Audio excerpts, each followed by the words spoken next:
Supercrack Estrella presenta La Torre de Babel Conexión Noruega. Teoría de la conspiración. Estados Unidos invadió Irak para evitar que Saddam Hussein usara un Stargate, la Torre de Babel y la Piedra Estela de Oslo. Como siempre en este canal sale a relucir un país del que he hablado tanto, que pensarán que estoy obsesionado con él, me refiero a Noruega.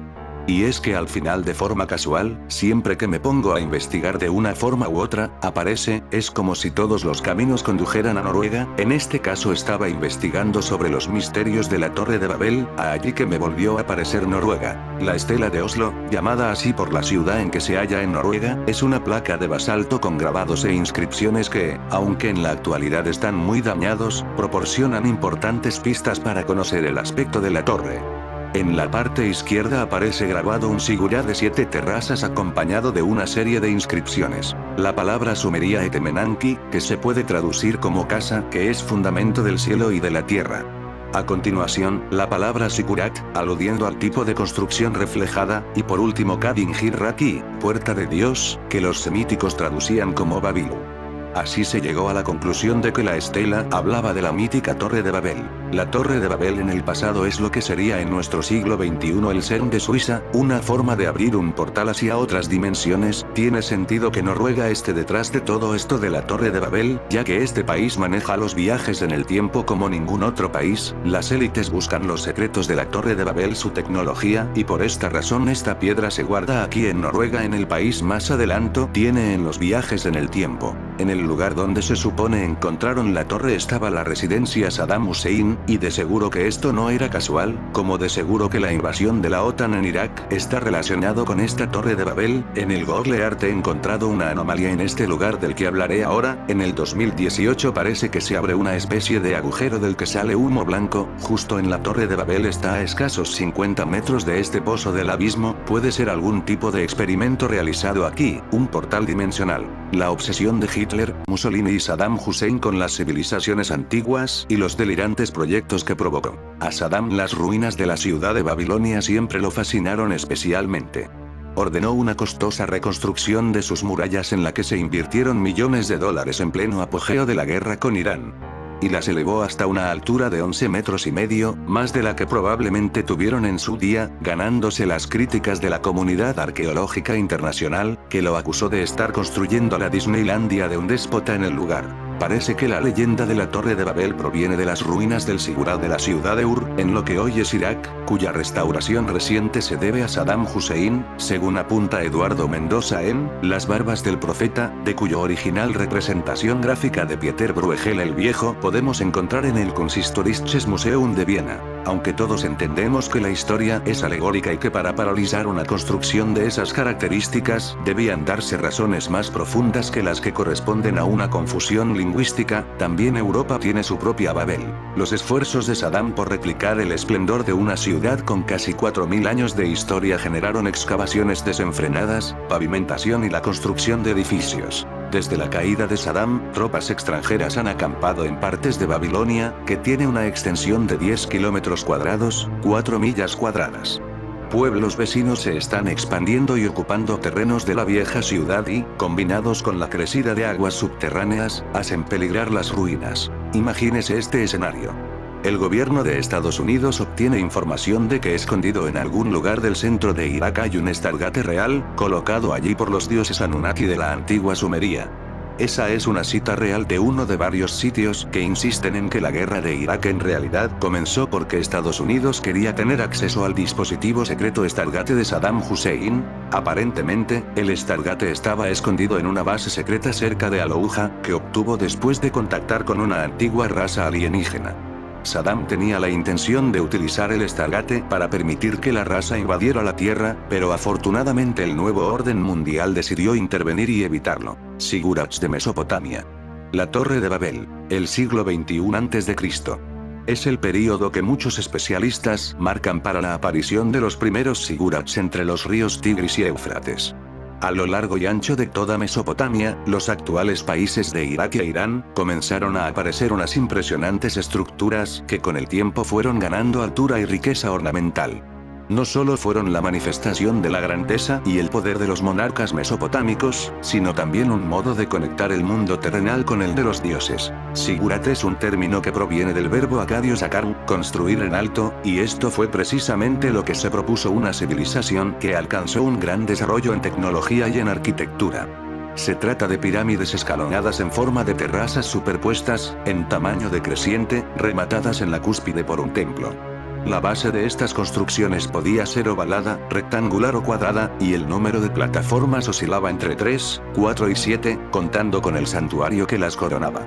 Se accedía a los distintos pisos y al templo por medio de rampas o escaleras, normalmente una central y dos laterales. ¿A qué respondía la reiteración de este esquema constructivo? Para los mesopotámicos los dioses frecuentaban las cimas montañosas, por ser los lugares más cercanos a sus moradas celestiales. Además creían que en un principio el cielo y la tierra fueron una montaña surgida del océano primigenio. Con este concepto tan idealizado de la cumbre, no es de extrañar que sus edificaciones más sagradas acabaran imitando esta forma, ya que para ellos era la manera de hallarse próximos a las divinidades. El templo que remataba los zigurats no solo era dedicado al dios patrón de la ciudad, cada urbe tenía el suyo, sino que además se creía que moraba en su interior. Por ello, solo los sacerdotes podían acceder a diario para ungir la estatua divina y hacerle ofrendas de alimentos.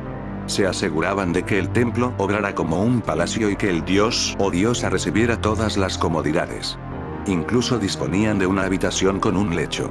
Entre las deidades así agasajadas destacan la diosa Ningal, que en la segunda mitad del siglo XXI a.C. recibió como santuario el Zigurat de Ur a manos del monarca Ur-Nammu, o Marduk, el principal dios del panteón mesopotámico, al que los reyes Nabopolassar y Nabucodonosor II dedicaron el Zigurat de Babilonia conocido como la Torre de Babel. Más adelante comentaremos esta obra tan conocida. Teniendo en cuenta la escasez de materiales constructivos en Mesopotamia, como la piedra y la madera, asombra la magnificencia que alcanzaron los zigurats en tiempos tan remotos. ¿Cómo pudo esta antigua civilización llevar a cabo semejantes edificaciones con tan pocos medios? El río Éufrates nos da la respuesta. Con sus periódicas inundaciones proporciona gran cantidad de barro, con el que los antiguos mesopotámicos aprendieron a elaborar ladrillos. Este fue el material básico de la arquitectura de la época y de la zona. Una vez moldeados y secados al sol, eran puestos en hiladas que alternaban con una capa de mortero a base de paja y juncos para dar más consistencia al edificio. Tanto es así que aún hoy en día se pueden ver estos restos aglutinantes entre las ruinas. También se conocía el yeso para endurecer el barro. Como ya hemos mencionado, el río sufría desbordamientos periódicos. Esto suponía un peligro para las colosales edificaciones, que podían deshacerse con el agua. Por este motivo, los constructores mesopotámicos empleaban materiales como el betún, que extraían de los abundantes pozos de la zona. Con él recubrían la base de los edificios para impermeabilizarlos. También lo empleaban como combustible en los hornos destinados a la fabricación de ladrillos y de cerámica, pues la madera no era un material abundante en un lugar prácticamente desprovisto de vegetación. ¿Y qué se sabe de la Torre de Babel? ¿Fue solo una metáfora del Antiguo Testamento para representar el castigo divino que recibió la humanidad por su soberbia? Al parecer, no. Cuando en el año 597 a.C. Jerusalén cayó en manos de Nabucodonosor II, multitud de judíos fueron deportados a Babilonia. Una vez allí, los cautivos pudieron admirar esta torre y tal fue la impresión que les causó, que la mencionaron en el Antiguo Testamento. Se sabe que fue el Zigurat de la ciudad de Babilonia, consagrado a Marduk, como sabemos, el principal dios mesopotámico. Se estima que la base del edificio rondaba los 90 metros, los mismos en altura contando con sus 6 terrazas y con el templo en la parte superior. Una escalinata central daba acceso al primer piso, y mediante 2 escaleras laterales se ascendía hasta la cúspide. Se estima que para su construcción hizo falta casi 500.000 de toneladas de barro en unos 25 millones de ladrillos, y que su construcción duró varias décadas. El templo sagrado fue revestido con piezas de cerámica de un intenso color azul. ¿Cómo se llegó a estas mediciones? Hoy en día no queda en el lugar más que la huella de los cimientos, impresa en el suelo y cubierta de agua y cañas. Pero se puede recurrir a las fuentes clásicas. En el siglo V a.C., el historiador griego Heródoto ya estableció una medida bastante precisa de la base y la altura de la torre: 90 metros. Las fuentes arqueológicas también han supuesto una importante contribución. En el Museo del Louvre se conserva la llamada tableta de Esagil, una tablilla de barro que con las medidas de la Torre de Babel se plantea un problema matemático para que los estudiantes lo resuelvan. Por otra parte, la estela de Oslo, llamada así por la ciudad en que se halla en Noruega, es una placa de basalto con grabados e inscripciones que, aunque en la actualidad están muy dañados, proporcionan importantes pistas para conocer el aspecto de la torre. En la parte izquierda aparece grabado un sigurat de 7 terrazas acompañado de una serie de inscripciones. La palabra sumeria Etemenanki, que se puede traducir como casa, que es fundamento del cielo y de la tierra. A continuación, la palabra Sikurat, aludiendo al tipo de construcción reflejada, y por último Kadingir Raki, puerta de Dios, que los semíticos traducían como Babilu. Así se llegó a la conclusión de que la estela hablaba de la mítica Torre de Babel. También fueron muy destacadas las investigaciones del arqueólogo alemán Robert Koldewey, 1855-1925, quien a comienzos del siglo XX realizó importantes descubrimientos en la zona de la antigua Mesopotamia, entre ellos la famosa Puerta de Ishtar, actualmente expuesta en el Museo de Pérgamo de Berlín, la muralla de Babilonia y algunos palacios. No pudo encontrar la Torre de Babel como tal, pero sí halló su emplazamiento al observar cómo unos obreros extraían ladrillos de una especie de descampado. Este terreno desveló un recinto que pudo albergar un edificio cuadrangular de grandes dimensiones. Según sus cálculos, de unos 91 metros de lado. Hasta la fecha, todas las estimaciones parecen arrojar una cifra muy aproximada en cuanto a la altura de la torre, unos 90 metros. Sin embargo, estudios muy recientes, en concreto los realizados por el profesor Juan Luis Montero Fenollos, citado en la bibliografía, sugieren una altura de 60 metros sobre una base de 90, pues un edificio de barro hubiera podido colapsar con una altura mayor. Así pues, vemos cómo van saliendo a la luz nuevas investigaciones sobre los sigurats. Fueron además observatorios astronómicos. Conocemos todos los rituales que se llevaban a cabo en su interior. También nos hemos acercado a un monumento que fue mucho más que un mito. Existió en realidad, y a pesar de que apenas quedan vestigios, con cada pista y con cada misterio desvelado nos sigue fascinando, al igual que la civilización que lo hizo posible. Desde el inicio de los tiempos el hombre siempre ha querido establecer un contacto con lo desconocido que está más allá de lo natural.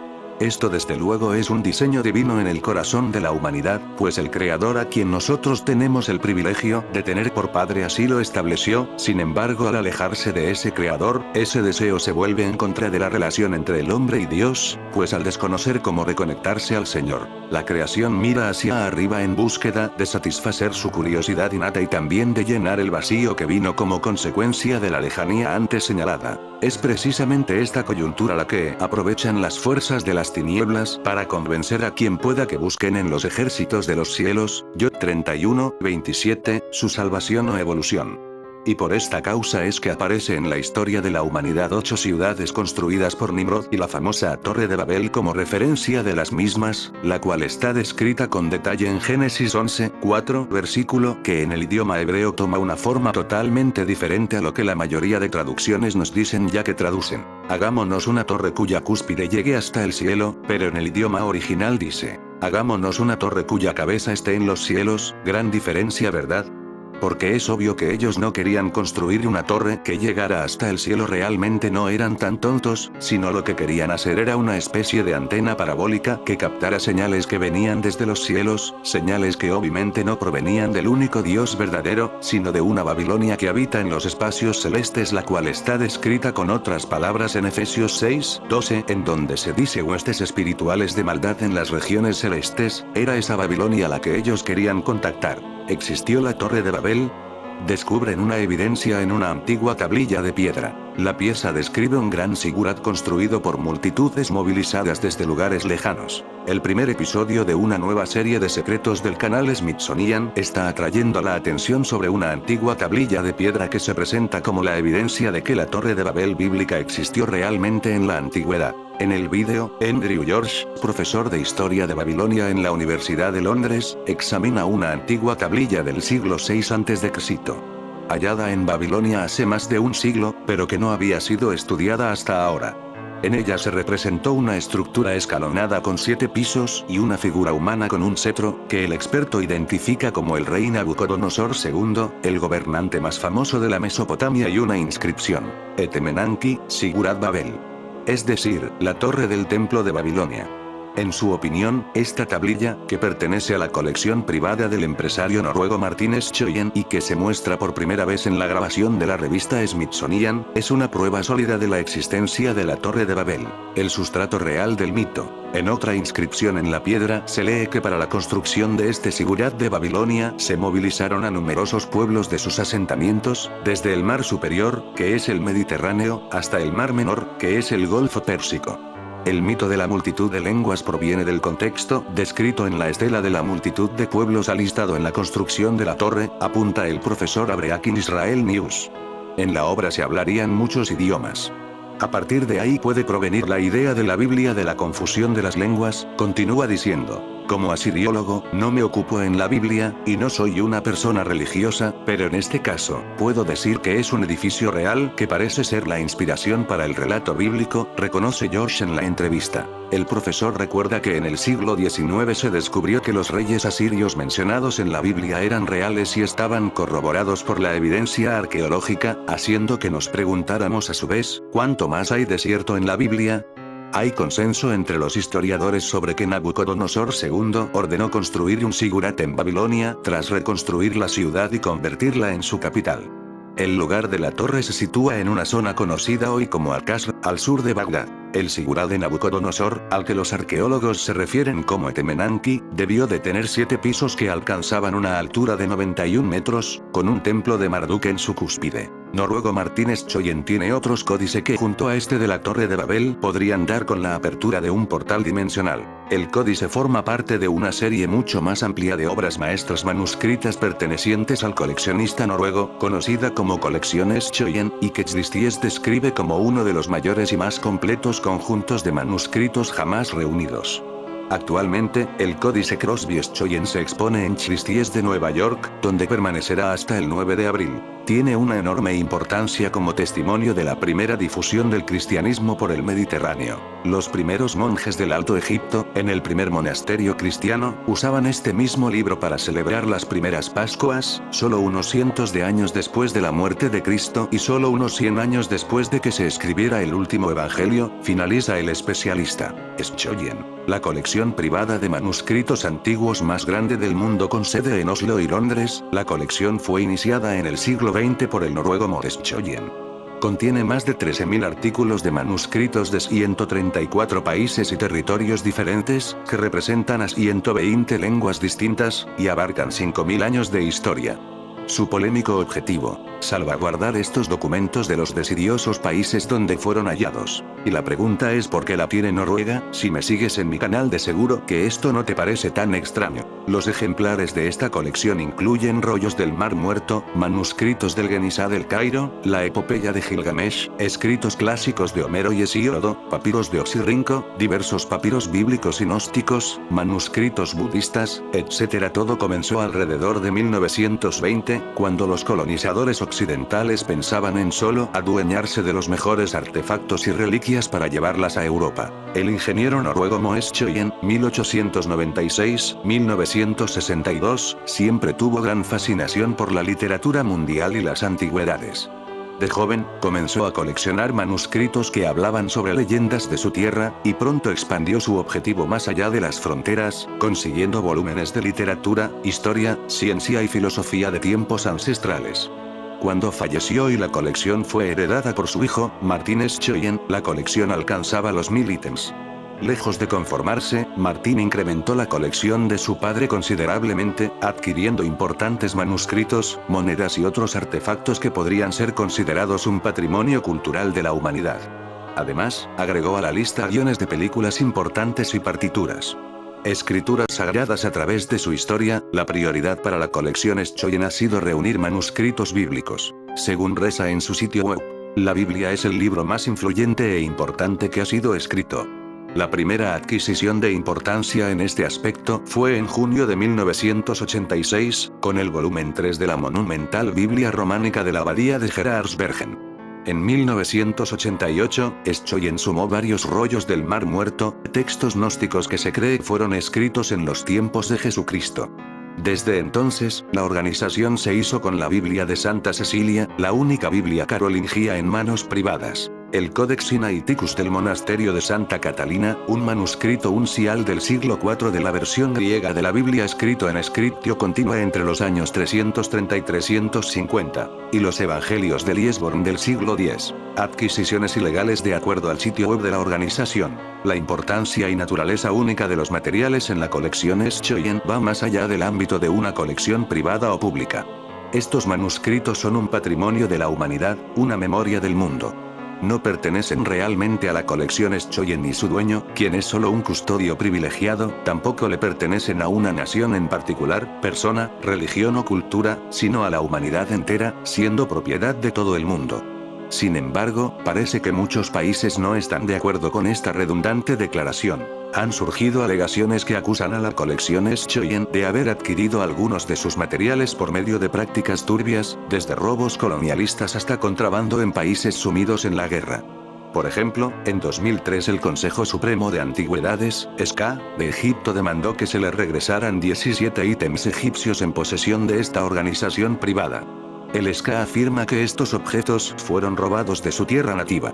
El mismo año, el Ministerio de Cultura de Afganistán hizo el reclamo pertinente en cuanto a manuscritos budistas que habían sido sacados del país sin permiso alguno. La ley estipula que el patrimonio histórico y cultural de Afganistán pertenece a su gente, dijo al respecto el ministro afgano.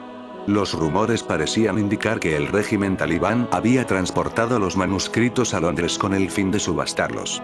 Al igual que con el caso egipcio, la colección Schoyen rechazó rotundamente las demandas de repatriación. Recordemos que la invasión a Irak fue en el 2005. Supongo que necesitaban tener por la fuerza el resto de estos códices para abrir el portal dimensional. Su dueño, Martin Schoyen, siempre ha respondido en términos que se podrían considerar negativos y altivos, aun cuando su posición protectora tenga un ápice de verdad. El coleccionista ha argumentado que los países envueltos en conflictos bélicos constantemente y sujetos a vandalismo terrorista no son un lugar seguro para los preciosos manuscritos. He armado una colección que representa a todas las religiones y culturas del mundo precisamente para crear un conocimiento sin fronteras. A la larga, uno no puede saber qué sucederá en los estados musulmanes. Prescott and Noblando, 2004. Hoy en día, y para evitar mayores ataques a su reputación, Schoyen no está adquiriendo artefactos o manuscritos que no sean occidentales, y el gobierno de Noruega ha considerado nuevamente las reclamaciones sobre la apropiación de patrimonios nacionales de otros países, particularmente de Afganistán. Si el video de Supercrack Estrella te gustó, compártelo.